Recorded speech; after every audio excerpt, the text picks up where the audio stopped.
y'all, what is up, and welcome back to the channel. For those who don't know me, hi, my name is Sierra and I'm so excited to have you here. For those who do know me, welcome back. I'm so excited to have you back. So for today's Meetup Monday, I've decided to talk about an industry that I've been in, I've worked in, and just kind of give my take on things, kind of my insight to hopefully help people understand people in this industry, but also, if you want to go into this industry, that's totally cool too. And that is the restaurant/serving industry. It is a very interesting industry, and there's a lot more depth than you would think to not just to the people behind who are working in this, but also just to the industry itself, and I'll get more into that. But I had a few requests to this video, and I thought, what the heck, I worked in the food industry for a little bit. I'll talk about two categories: fast food and actual sit-down restaurants in the States, because I worked for a time in both of those, and hopefully it brings some insight, and you can understand people better. I could offer you some advice if you're thinking about going into it. And yeah, also I just want to apologize for Friday that I didn't get to post. It's just been, last week has been a week, probably one of the worst weeks, not the worst week. I was emotionally drained, physically drained, school stress, friendship stress. I don't know. It's just a culmination of things that had to come all at once. And so I just want to say sorry for that, because I love posting for you guys and I love doing these videos, and life just happened. Like I said, school is a priority to me, and this week I have 2 assignments due plus a word study / devotion because I'm doing Greek. So it's just a lot of stuff to do. So with all that being said, actually before we hop right in, I want you guys to give it a thumbs up if you enjoy Meetup Monday. Comment down below what other videos you'd want me to talk about, even if I don't have personal experience in the industry or whatever. I'm gonna do my best to research into it and ask people who do know hands-on what their thoughts are and what advice they can offer. And also just subscribe and turn the post bell notifications if you enjoy and want to know when I'm uploading, and follow me on my social medias linked down in the description, just to keep up with life and just a step beyond just the 2 videos a week I post. And with all that being said, let's go ahead and hop on into the video. Okay, so we're gonna start off with the fast food industry. Now, I've only worked in one place, which is probably the cliche Christian setting to work in, and that is Chick-Fil-A. I worked there for almost a year in my town, and it was an interesting experience. They were just, obviously it was great to get to know the people, because there were a lot of people coming from different backgrounds. Some people were more conservative than I am. I don't know how to explain that. They just had a different background, they followed different traditions. There were other people who, we're all around the same age. We were all in some area of high school. So it was just interesting to hear different people's plans for the future. Also, there were adults working with us, and there were even some elderly people, and they were just great people to get to know. Ultimately, at the end of the day, it was really hard work. It was a lot of fun just for my extroverted self, just to talk to people, and obviously since I grew up in the town, I knew quite a few people, and it was fun because when I was 12, I had moved schools further into another town, and so I kind of moved away from those people, and it was just fun to see some of the people pass by or come through and catch up for a minute or so. And yeah, it was just really cool to see everyone randomly at times. It was always a surprise in my day to see all these people from my town who I hadn't seen in years. that, like I said, it is hard. It's just a lot of work fast food wise because you have to keep it at a certain speed. As soon as the lunch rush or dinner rush hits, like, you can't fall behind. Behind the scenes, we have these computer screens where when we type in the order, whether it be a Chick-fil-A is known for their iPad outside service. So whether it be from the iPads outside or even the computer systems that we tap the orders in on at the counter or even the drive-through counter, it all gets sent to this TV screen where the orders are presented on both the kitchen side and our side. And basically we just make sure that everything that's there is presented for drive-through in the bags or on a tray ready to give to the dine-in customers. But you have to keep up with it because it's timed that you're green for a certain time, then you're yellow for a certain time, like warning, and then you're red. And the managers have a big to-do about it being red, and it's understandably so, just because we are a fast food place. We do want to get these people their food as quickly as possible. And so sometimes, especially during the lunch rushes at Chick-fil-A, we all have experienced a Chick-fil-A like drive-through line at some point. Lunch rush is just crazy, and so they do their best just to make sure that traffic is never blocked on main roads, that everything just flows nicely, that they've opened up the lanes and orders are being taken like this so they can be filled and everyone can just get in and out within probably 5 minutes or so from when the order's taken, I should say, not necessarily when you're waiting in line to get your order taken. So it is very stressful. Honestly, it was worth the experience to get into. I can't speak for McDonald's or Wendy's or Taco Bell or any other really fast food place because I don't know how their place functions or what their sort of values are, I guess, their priorities. I know Chick-fil-A very much focused on the customer, very much giving good quality and stuff, and it taught me a lot about work ethic because, and at such a rapid pace, it taught me, and I learned how quickly I could hop on things, and even though I might have been stressed, I learned to use that stress in, like, put into my work, and not in a bad way, just like it more emphasized my hard work and my good work, and it was really good to be in. If you're not a person who can handle a lot of stress, I wouldn't necessarily recommend fast food.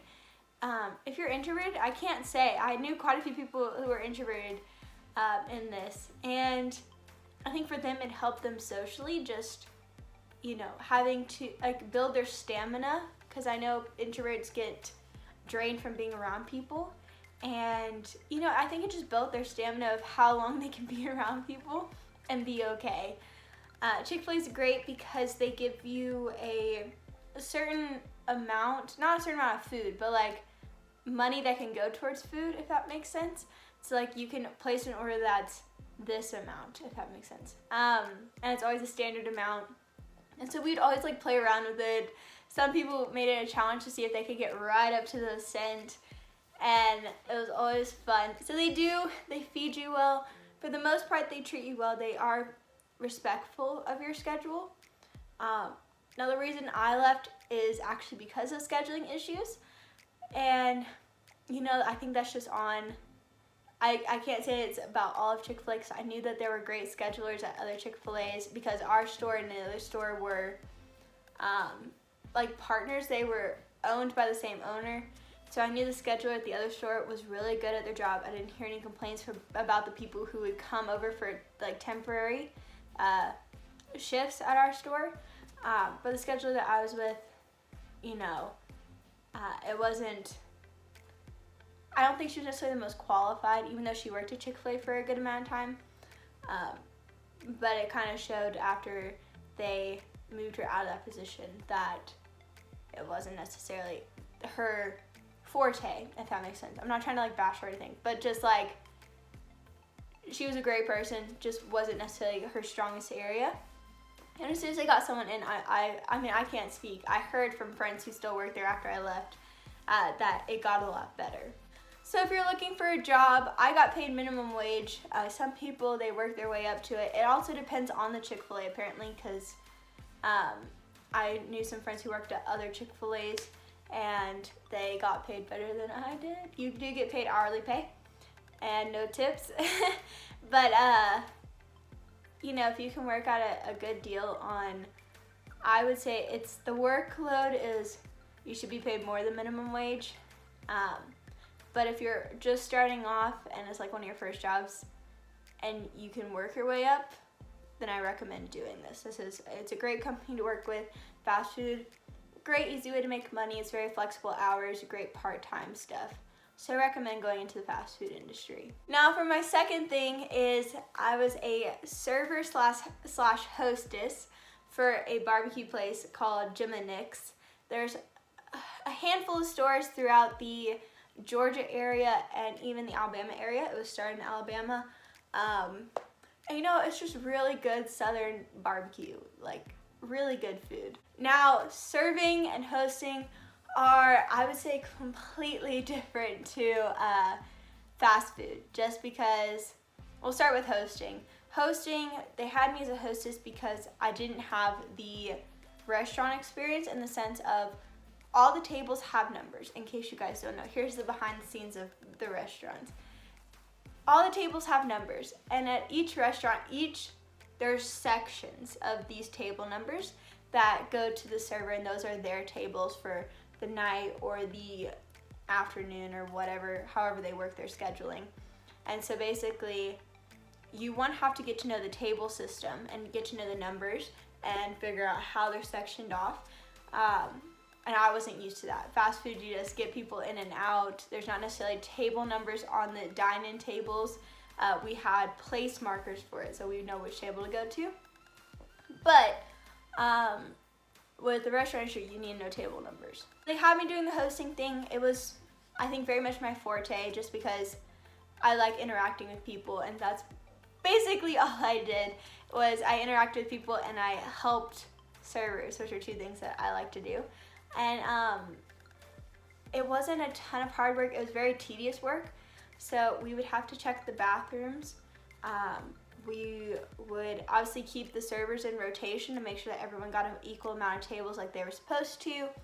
We were in charge of figuring out what tables can be grouped together to form parties and who were on the parties.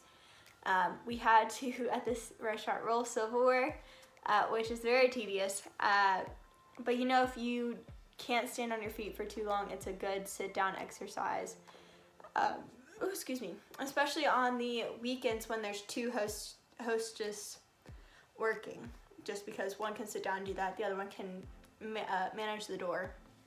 But yeah, so hosting, I would say, is it's really good hourly pay. I got more than my fast food industry, and it's less work, but you also get to know the service industry from there as well. Like, I made so many friends my first couple months of hosting, and yeah, more pay, less work, you get to know some stuff, and it is flexible hours as well.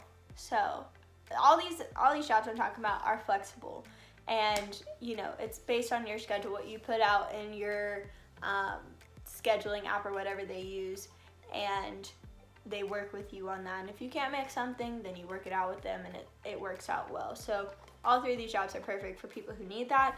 I would just say hosting, the only downside of hosting is it can get boring, especially if it's a very slow night, because you're just kind of standing at the host stand waiting for people to come in. Otherwise, it's just like kind of dead.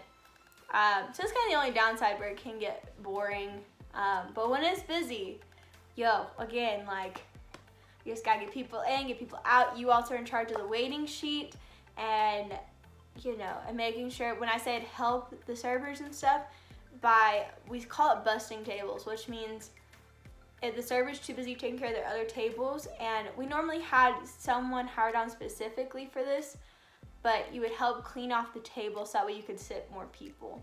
And we call it busting tables. Normally we had someone else hired on for that, but some nights they just didn't have it, or because they didn't expect such a busy night, or it just might have gotten so busy and so many like 4 tables could have left at once, and that person's just kind of struggling, so you would go in and help them. That's pretty much it. That's pretty much it for hosting. Now for serving, once you get the table thing down, piece of cake for the most part. Again, it's just dealing with people. It's making sure your orders are right. If the customer has a complaint, that you do your best to sort it out. There are quite a few people who appreciate when you try your best to sort it out. They don't necessarily discount you for it, but more so the restaurant, but they appreciate your effort. Now there are people who don't, who will just blame you because you're the person in front of them. But that's just all about, it works on your people skills. It teaches you time management because you are having to take care of so many tables, making sure you get your orders in, make sure you get your appetizers in before, like way before you get the food order. Or if you get both at the same time, put the appetizer in, do something else, and then put the food order in. So just time management. It does have a similar system like the fast food where you have the computers that you put in the order, and then it gets transferred to a screen that's both in the kitchen and on the line. And the line is just where food comes into the window, and you know, we have all of our condiments. I say condiments, I mean like we had soup, so we had crackers under there, we had wet wipes and stuff because we're a barbecue place, so ribs are a thing and all. So just that stuff. We had extra utensils there as well, and so just making sure that everything that needs to be on the plate is on the plate, all the sides are with it, and then go. And that can get more fast paced than the hosting thing, so that's why I say start off as a hostess, just because it gets you used to the slow nights, the fast nights, the order of things, and it just makes transitioning so much easier. The only thing that's different is you will have to get to the menu better, but it's the menu. I mean, if you, again, like they gave us a discount on eating, so we would get half off our order. Most of the nights, our managers were so nice that you could convince them to free your meal, basically. And they just knew that, like, because we are working so hard, they were willing to do it. So, you know, it also just depends on the restaurant you work at. They're gonna have their own standards, they're gonna have their own system, but serving was a great experience because you can also earn quite a bit of money. All the states, I know each state has their kind of own hourly rate for servers. Georgia, it's, I think like 2 or 3 and some odd cents per hour. So you're earning under minimum wage. And that's by law because you are earning your tips. And now the thing with tips though is when you're filing your taxes and stuff, they take 10% of each of your sales.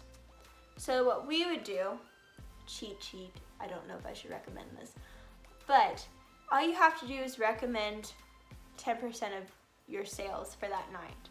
Not your tips or anything, just 10% of your sales. That's the lowest that you could enter into that system. It's a part of your checkout routine, but that's what we would do. And if there was a problem, the government would contact, whatever. I never had a problem. But you could earn so much in tips. I think the most I ever earned in one night was, I usually worked a double shift on Saturday. So we were open from 11 until I think around 10 or 11 at night. And Saturdays, since I had nothing better to do, I would work a double. So I'd work the afternoon lunch shift, and then I'd work the evening shift.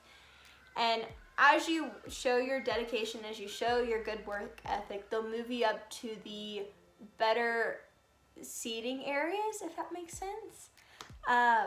So you just have better booths, or you'd have more booths. Some sections, like in the lower sections, are just tables, and a lot of people prefer booths.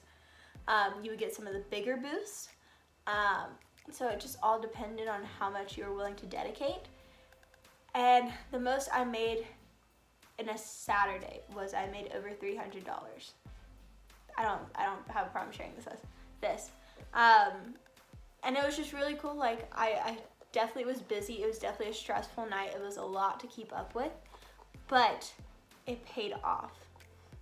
And also a little tip, at least from a Christian perspective, I tithe 10%. So even though I'm writing 10% of my sales on the tax return, since churches are nonprofit, and you're giving to them, it can be a tax deduction. And so I ended up in the long run, even though my taxes weren't super high, in the long run I did get money back actually instead of owing them money, which was crazy. But I think that, giving to God does pay off. And God did bless me through it. There were quite a few tables you sometimes have time to just talk and interact with the tables. And some people are more receptive than others to that. But some of the tables that I talked to were like, you're doing so great. Or there were a couple that would ask me kind of what my life plans are. And I would share like my direction of going to theology, to study theology. And I'm a Christian. And like one guy was a pastor, another guy was a Christian. And both of them felt God calling to give more than just the normal tip. And so they gave more than that, and very generous to them. I literally was brought to tears so many times by not just their generosity and their faithfulness, but also God's faithfulness in proving to me that this is where I need to be and this is what He's called me to do. And so it's just really touching to see God really working through my work, but also in the industry itself. But I do recommend, you have such an appreciation now for servers, and you understand if it's a harder night for them, if, your service is not necessarily the best, that, they're doing their best. And you can tell when a server is not doing their best. But some of them, that is their only form of income, and they are trying their best. And so it just gives you that appreciation.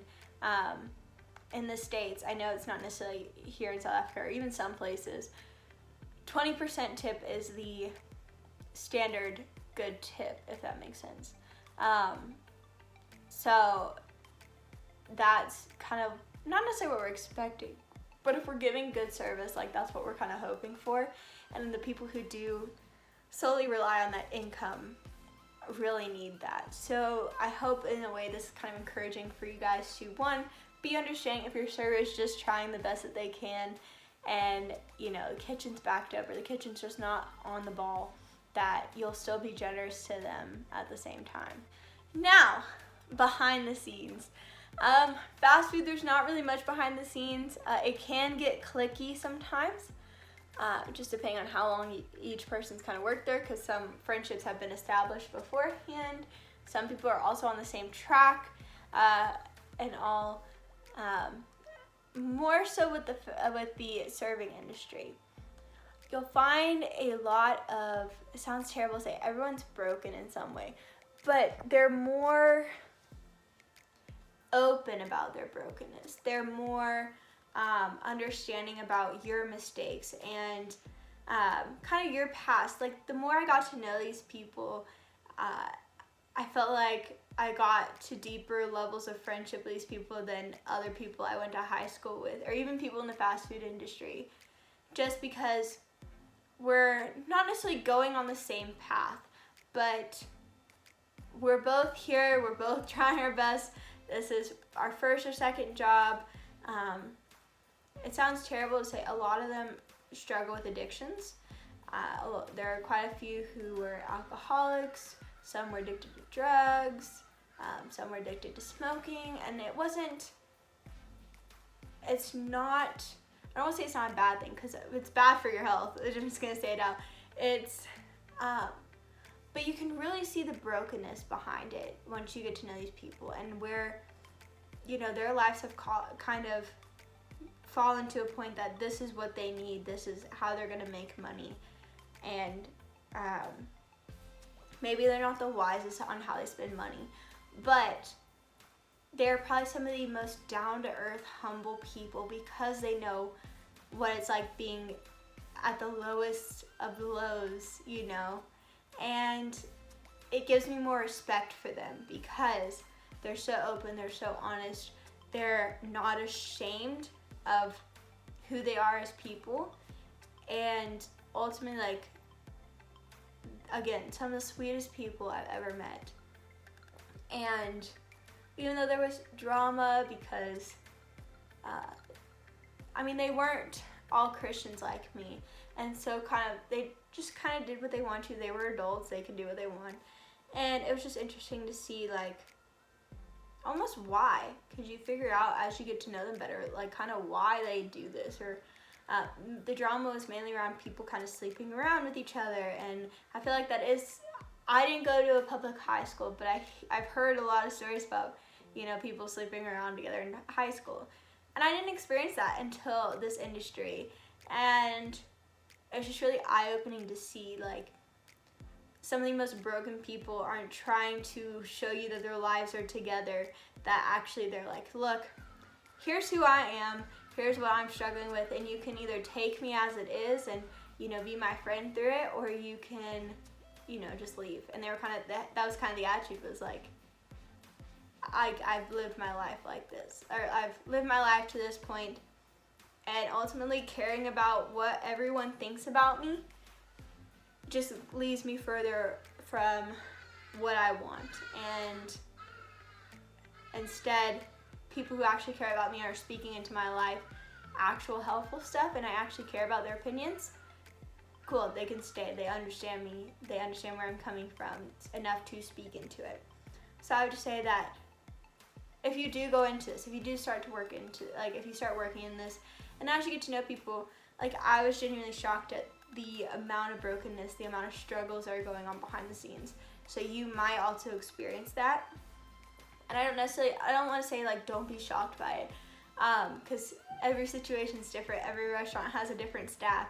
But ultimately, I just advise being there for these people, caring for these people, hearing them out, and I would say avoid the drama, but just, like, some of my best friendships were in that industry, and I knew some of the people who care for me most came from that industry.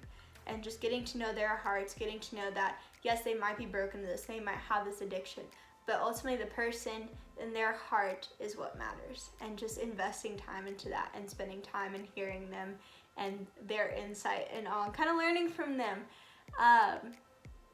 was truly one of the best experiences ever. I hope I laid some kind of foundation for you guys if you're either looking to get into the industry, or, you know, if you're just trying to understand it better.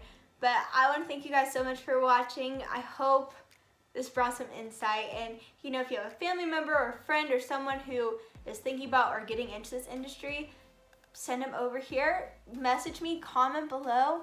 Like, I would love to address any questions that you guys have about it. And yeah, I hope this helps, honestly, and I hope you just see the behind the scenes of it all, if it's a potential job opportunity for you. And yeah, thank you guys so much for watching. If you did enjoy this insight, please give it a thumbs up and comment down below questions or anything else, any other videos you want me to do. Subscribe and turn on the post bell notifications so you're notified when I upload. And follow me on social media, link down below. Just keep up with my life. And yeah, with all that being said, I will see you guys in the Friday video. Bye, guys.